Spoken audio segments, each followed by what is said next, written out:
5 years ago, I should have been a deeply happy person, but I wasn't.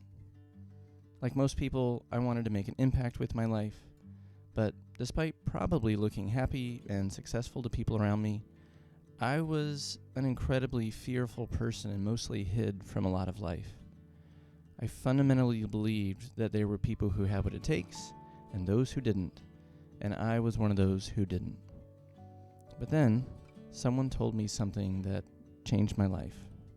And the result has been, in the years since then, that I've grown into what feels like a totally new person who is alive and present and continually growing. If you're interested in hearing more and how all this relates to my art journey, that is what I'm going to talk about in this video. If you're new here, welcome to my channel, Middle-Aged Man Learns to Draw His Dog, where I'm documenting my pursuit of being a professional illustrator while juggling a 9-to-5 job, kids, and all of the life that happens on top of those things. And today, this video is really about how 5 years ago, I would never have considered pursuing being a professional illustrator or having a YouTube channel or any of the things that I'm up to today.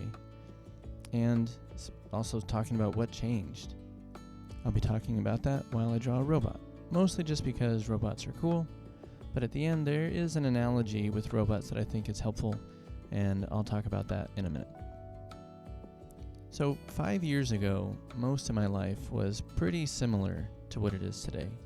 I was married to the love of my life. We're still married. She's still the love of my life. We had 2 amazing boys. We still have those boys. They're just taller now. And I had a job that I had worked to be successful at, and I still have that job. The key difference, though, was what was going on inside my head. Like most people, I wanted to live a life that I felt like it mattered. I wanted to impact the people around me, have a life that honored God, do good, all those things.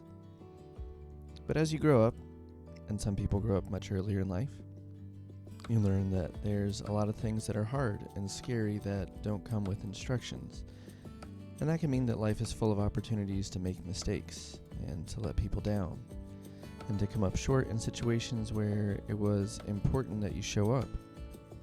And sometimes it becomes easier to hide than it is to put yourself in the way of opportunity, and in the way of letting yourself and others down. So life can seem scary, and like I said before, I thought that people who didn't think life was scary were born that way. They were the people who had what it takes, and I wasn't, because I wasn't born that way. But then in 2020, someone told me something that deeply impacted me, and it really did change my life, I think. There was a distinct week that year where it was like in every area of my life, I was letting people down. My personal life, my professional life. And I wasn't letting people down because of normal mistakes people make in life. It was because I was scared of situations and didn't want to take responsibility where I needed to. And obviously the consequences of doing that is bad when people are depending on you.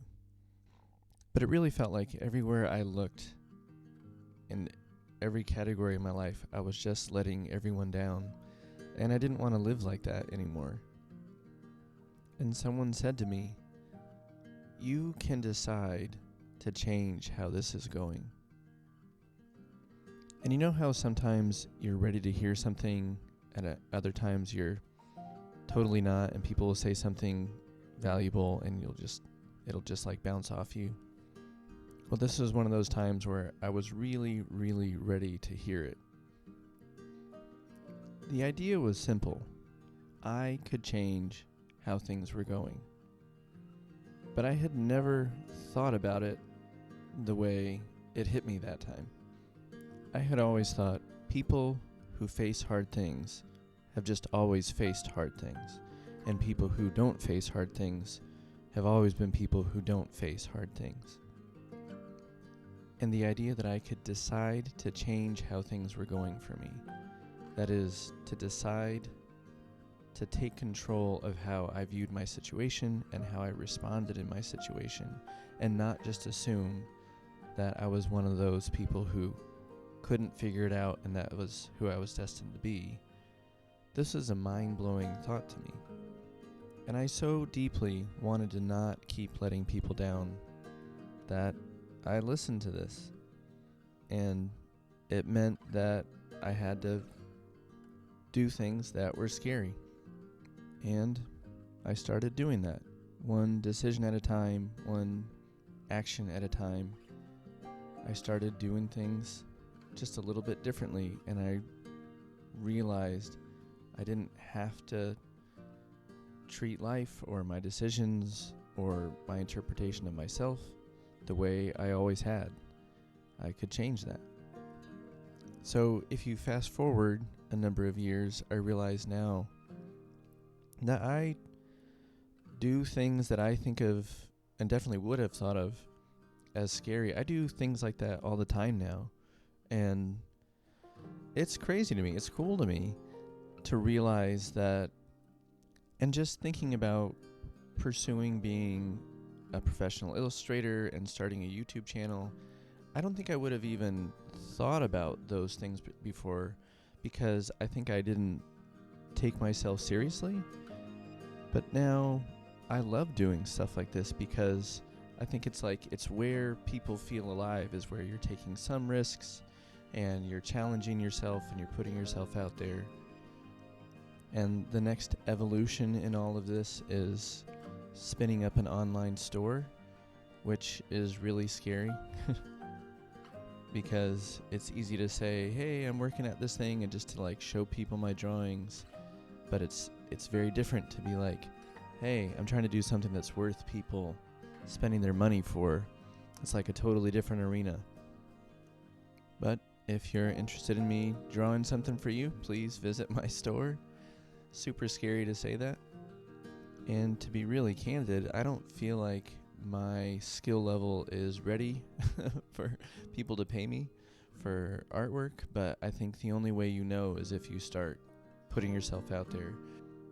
Now, at the beginning of this video, I said that I picked drawing this robot because I think robots are cool. But I do think there is an analogy here for the things I've been talking about, because I think it's easy to think of ourselves like we're supposed to kind of be like robots.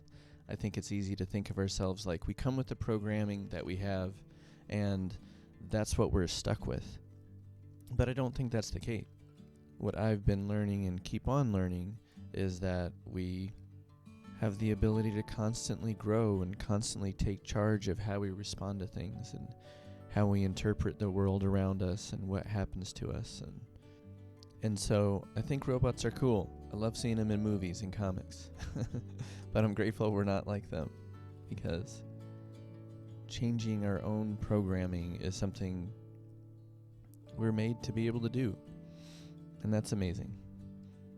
I would love to hear what you think about this topic. It's something near and dear to my heart, so let me know what you think in the comments. Thank you so much for watching. Talk to you next time.